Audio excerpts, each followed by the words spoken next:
वट सावित्री व्रत की कथा। विवाहित महिलाओं के बीच अत्यधिक प्रचलित ज्येष्ठ कृष्ण अमावस्या के दिन आने वाले सावित्री व्रत की कथा। भद्र देश के एक राजा थे जिनका नाम अश्वपति था। भद्र देश के राजा अश्वपति के कोई संतान न थी। उन्होंने संतान प्राप्ति के लिए मंत्रों उच्चारण के साथ प्रतिदिन 1 लाख आहुतियां दी। 18 वर्षों तक यह क्रम जारी रहा। इसके बाद सावित्री देवी ने प्रकट होकर वर दिया कि राजन, तुझे एक तेजस्वी कन्या पैदा होगी। सावित्री देवी की कृपा से जन्म लेने के कारण से कन्या का नाम सावित्री रखा गया। कन्या बड़ी होकर बेहद रूपवान हुई। योग्य वर न मिलने की वजह से सावित्री के पिता दुखी थे। उन्होंने कन्या को स्वयं वर तलाशने भेजा। सावित्री तपोवन में भटकने लगी। वहां साल्व देश के राजा धुमतसेन रहते थे, क्योंकि उनका राज्य किसी ने छीन लिया था। उनके पुत्र सत्यवान को देखकर सावित्री ने पति के रूप में उनका वरण किया। ऋषिराज नारद को जब यह बात पता चली तो वह राजा अश्वपति के पास पहुंचे और कहा कि हे राजन, यह क्या कर रहे हो आप? सत्यवान गुणवान है, धर्मात्मा है और बलवान भी है, पर उसकी आयु बहुत छोटी है। वह अल्प आयु है।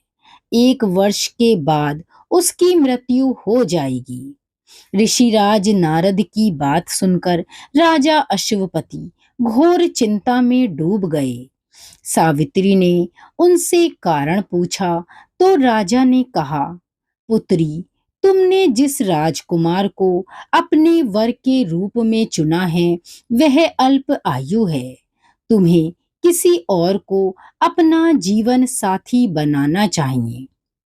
इस पर सावित्री ने कहा कि पिताजी, आर्य कन्याएं अपने पति का एक बार ही वरण करती हैं। राजा एक बार ही आज्ञा देता है और पंडित एक बार ही प्रतिज्ञा करते हैं और कन्यादान भी एक ही बार किया जाता है। सावित्री हठ करने लगी और बोली, मैं सत्यवान से ही विवाह करूंगी। राजा अश्वपति ने सावित्री का विवाह सत्यवान से कर दिया। सावित्री अपने ससुराल पहुंचते ही सास ससुर की सेवा करने लगी। समय बीतता चला गया। नारद मुनि ने सावित्री को पहले ही सत्यवान की मृत्यु के दिन के बारे में बता दिया था। वह दिन जैसे जैसे करीब आने लगा, सावित्री अधीर होने लगी। उन्होंने 3 दिन पहले से ही उपवास शुरू कर दिया। नारद मुनि द्वारा कथित निश्चित तिथि पर पितरों का पूजन किया। हर दिन की तरह सत्यवान उस दिन भी लकड़ी काटने जंगल चले गए। साथ में सावित्री भी गईं। जंगल में पहुंचकर सत्यवान लकड़ी काटने के लिए एक पेड़ पर चढ़ गए।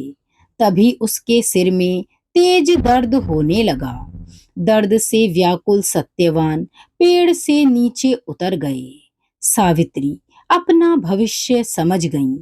सत्यवान के सिर को गोद में रखकर सावित्री सत्यवान का सिर सहलाने लगी। तभी वहां आते यमराज दिखे। यमराज अपने साथ सत्यवान को ले जाने लगे। सावित्री भी उनके पीछे पीछे चल पड़ी। यमराज ने सावित्री को समझाने की कोशिश की कि यही विधि का विधान है, लेकिन सावित्री नहीं मानी। सावित्री की निष्ठा और पति परायणता को देखकर यमराज ने सावित्री से कहा, हे देवी, तुम धन्य हो। तुम मुझसे कोई भी वरदान मांगो। सावित्री ने कहा कि मेरे सास ससुर बनवासी और अंधे हैं। उन्हें आप दिव्य ज्योति प्रदान करें। यमराज ने कहा, ऐसा ही होगा। जाओ, अब लौट जाओ। लेकिन सावित्री अपने पति सत्यवान के पीछे पीछे चलती रहीं। यमराज ने कहा, देवी, तुम वापस जाओ। सावित्री ने कहा, भगवान, मुझे अपने पतिदेव के पीछे पीछे चलने में कोई परेशानी नहीं है। पति के पीछे चलना मेरा कर्तव्य है। यह सुनकर उन्होंने फिर से उसे एक वर मांगने के लिए कहा। सावित्री बोली, हमारे ससुर का राज्य छिन गया है, उसे पुनः वापस दिला दें। यमराज ने सावित्री को यह वरदान भी दे दिया और कहा, अब तुम लौट जाओ। लेकिन सावित्री पीछे पीछे चलती रहीं। यमराज ने सावित्री को तीसरा वर मांगने को कहा। इस पर सावित्री ने 100 संतानों और सौभाग्य का वरदान मांगा। यमराज ने इसका वरदान भी सावित्री को दे दिया।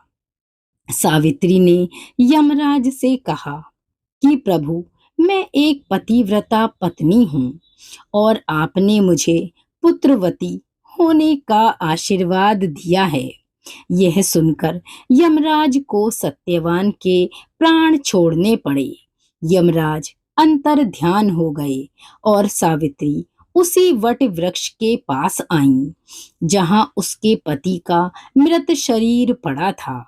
सत्यवान जीवंत हो गया और दोनों खुशी खुशी अपने राज्य की ओर चल दिए। जब दोनों घर पहुंचे तो देखा कि माता पिता को दिव्य ज्योति प्राप्त हो गई है। इस प्रकार सावित्री सत्यवान चिरकाल तक राज्य सुख भोगते रहे। अतः पतिव्रता सावित्री की अनुपम ही प्रथम अपने सास ससुर का उचित पूजन करने के साथ ही अन्य विधियों को प्रारंभ करें। वट सावित्री व्रत करने और इस कथा को सुनने से उपवासक के विवाहिक या जीवन साथी की आयु पर कभी किसी प्रकार का कोई भी संकट आया भी हो तो वह टल जाता है। बोलिए वट सावित्री व्रत कथा की जय।